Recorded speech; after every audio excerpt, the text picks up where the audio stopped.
Record.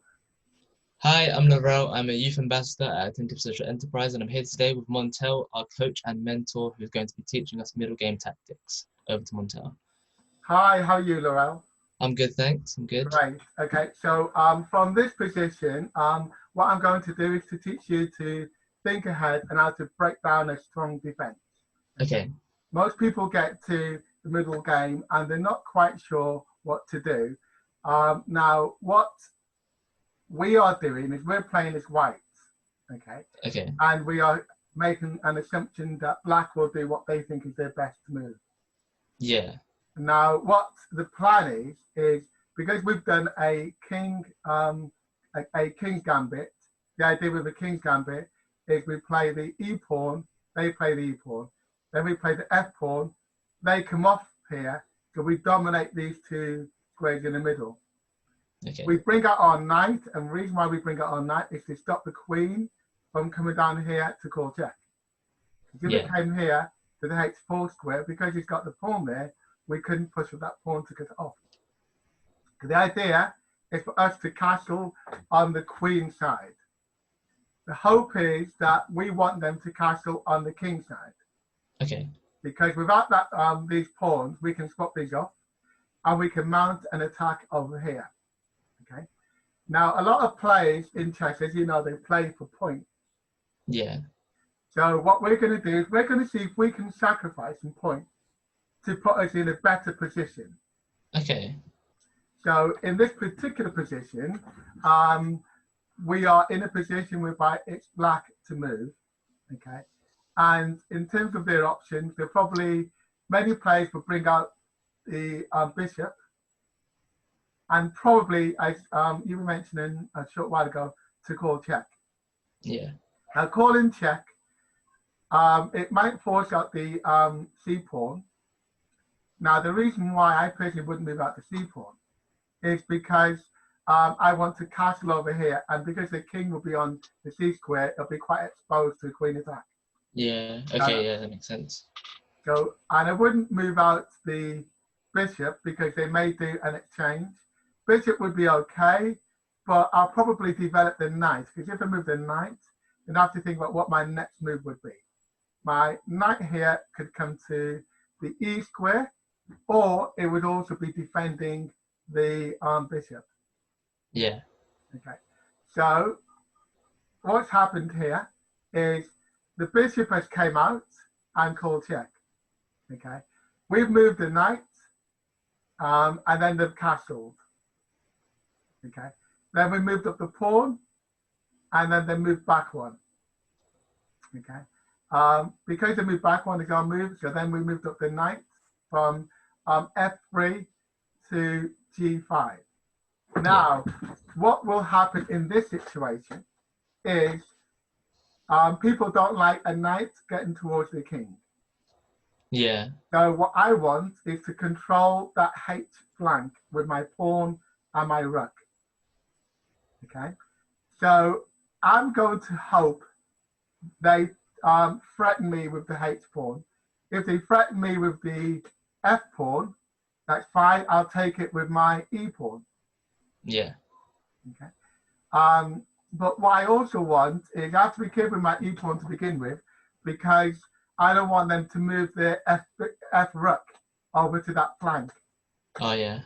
So I will be thinking about moving up my knight and then castling, okay, but also getting out my C bishop. Yeah. So these are my thinking as we think ahead. I know that with the bishop on the A flank, it's stopping me from moving that knight at the moment. Okay, so bear that in mind. Yeah. Now, let's see what happens a few moves ahead. So a few moves ahead, they move out their pawn, and it did threaten our knight. Okay, but rather than move the knight, we move our queen. What do you think of that? Yeah, because it's another piece defending it and nothing else is attacking the queen, and it's obviously a very strong piece, so they're not going to want the queen anywhere near their defense on the king. Exactly. So yeah, I think that is a very good move. And then what black is likely to do in this situation is they're going to say, oh, Then they're giving us 3 points for 1 point, which is the Mm. and that's also defended by their queen. But we want that. We want that exchange, and I'm going to show you why in a minute. Okay. So what happens is they take it, we take them back.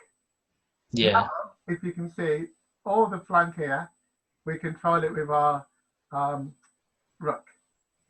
And we have the queen there ready to join the attack as well. Yes. So now it's very difficult for them to escape checkmate. Yeah. What can they do to escape checkmate from this if we were to move our queen from the G flank to the H flank? What could they do to do? They've got their. If we moved our queen from G4 to H4. Yeah.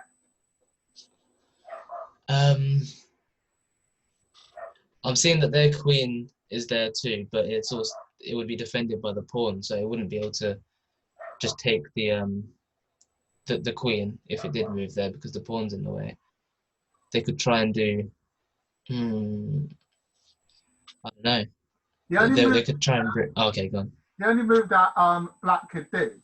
Yeah. Two possibilities. One is to move the rook across one, but if we're on H4, that wouldn't stop checkmate, would it? No. So the only possible move is by moving F pawn, F7 to F6. So they lose the pawn, okay, but they're trying to give that get out for the king. Okay, yeah. So it's got like a escape route. Yes. But then the reason why we do that sacrifice is so then we just push up our pawn from G5 to G6. Yeah. And then as we push up our pawn from G5 to G6, because here we moved across. Yeah. So we could move to H4, but we've actually moved to H5. Okay. So they've got no choice. They just have to move that pawn to give them that escape route. But then, as I said, we moved up that pawn. Now there's nothing that black can do to escape from this particular situation. Yeah. Okay. Yeah, I see that. So then, if I just rewind it back, so what I was thinking of at this stage, way back here, I was working that through. Yeah. Does that make sense? Yeah, it does. Don't often think that far ahead, do they? No, definitely not. So that's why we were thinking it's good and common in chess to move to develop your bishops. So watch your opponent to see if they develop the bishop that they can easily pull out. And that is obviously, in this case, the one on the F flank. Okay. They wouldn't do the one on the C flank because it takes longer. Okay. If they move out the knight, they'll move the knight obviously to the A flank. But they'll do the easy pieces first. And most people who know about castling, they always talk to castle as early as possible. Yeah. I coach people to castle after your opponent. So you see where they've castled? Yes, exactly. Okay, yeah. And then let's just go forward to so all the way through here. Okay. We've forced them into a place whereby they can't escape that. Yeah. So let's have a look at this alternative. Okay. We've moved the knight, okay, to this square. Okay. Mm-hmm. Now this is a slightly different setup. Okay. It's not the King's Gambit because this pawn has to move forward, but it's two knights here. Yeah. That knight is defending, and so is the bishop. Both of these two are defending that knight from the queen. Yeah.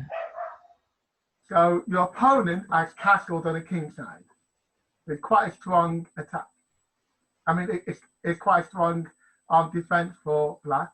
Okay. So what we do is, again, we allow a sacrifice for the knight.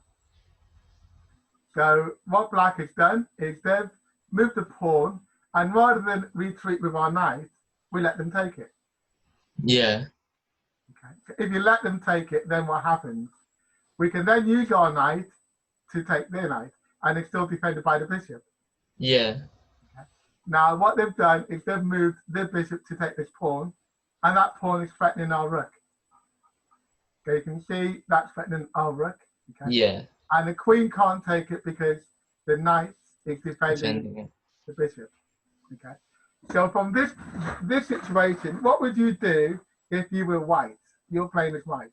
If I was playing as white, well, the only option I can see to defend the rook, well, obviously you could either move the rook or you could move the bishop in front of it. If you move the bishop in front, what would black do? Do the exchange. Oh no, they'd just take. Yeah, they just take. It wouldn't be an exchange because there's nothing. So you'd have to move the rook. So I'd probably move the rook forwards to A2. Yeah, exactly. So a lot of people would move the bishop either to A2 or to B1. Some people, if they make a mistake, would move the bishop. Yeah. And lose the bishop because they would realise that's a mistake. And that's the thing, that was my first thought as well. So I probably would have done that in the game. I would do neither. Would you do neither? I would sacrifice the bishop. I mean, I would sacrifice the rook. Yeah. I would move my queen to H4. H5, sorry. Okay, yeah. So the queen comes up here to H5. Now, if you do that, what will black do? Probably just take the rook. And then it's checkmate. You move it up to H7, game done. Oh, yeah. And if you try to move the pawn forward one, still checkmate. If they try to move the F pawn, if they try to move the G pawn, still checkmate. Yeah. So moving there already, even though they think they're going to win a piece, yeah, game over. That's the thing. If you're a couple moves ahead, you see that. Yes, exactly. Whereas the black would, in this game would probably be thinking one move ahead. Yes, they'll be thinking one move ahead, exactly. And even if they thought 2 moves ahead, that wouldn't be enough, would it?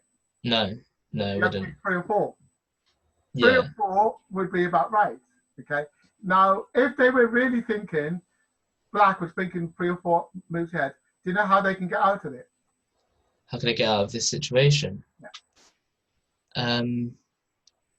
They could move the pawn forwards once now. Yeah, and then say I move to G4 with the queen to G4. Then you move to G4. Then you could move your D knight back to F6. Yeah, and then I move to H4. Then you move to H4.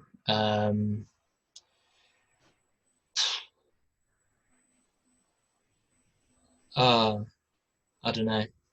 I don't know what you could do after that. Yeah, so now with H4, that in itself, because you're on,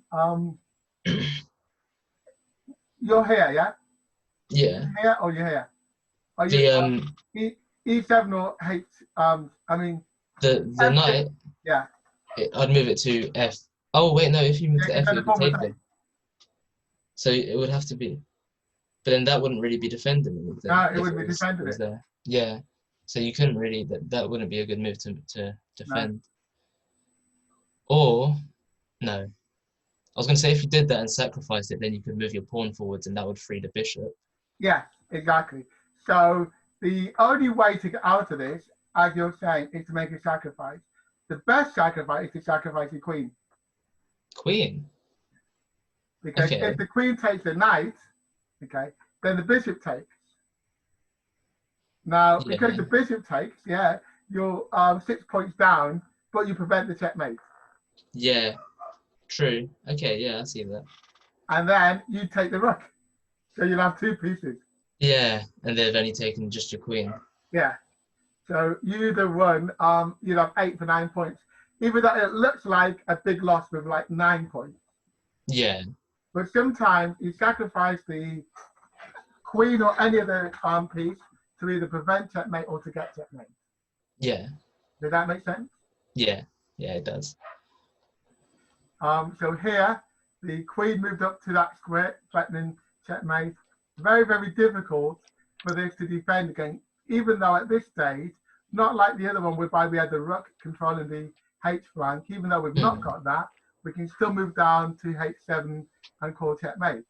Yeah, Because because the knight. most people don't think much about sacrifice, do they? No. And then, so the queen came out to try to defend that square, but that's not good enough because No. it doesn't stop the checkmate. It's a move too late. Yeah, it's a move too late.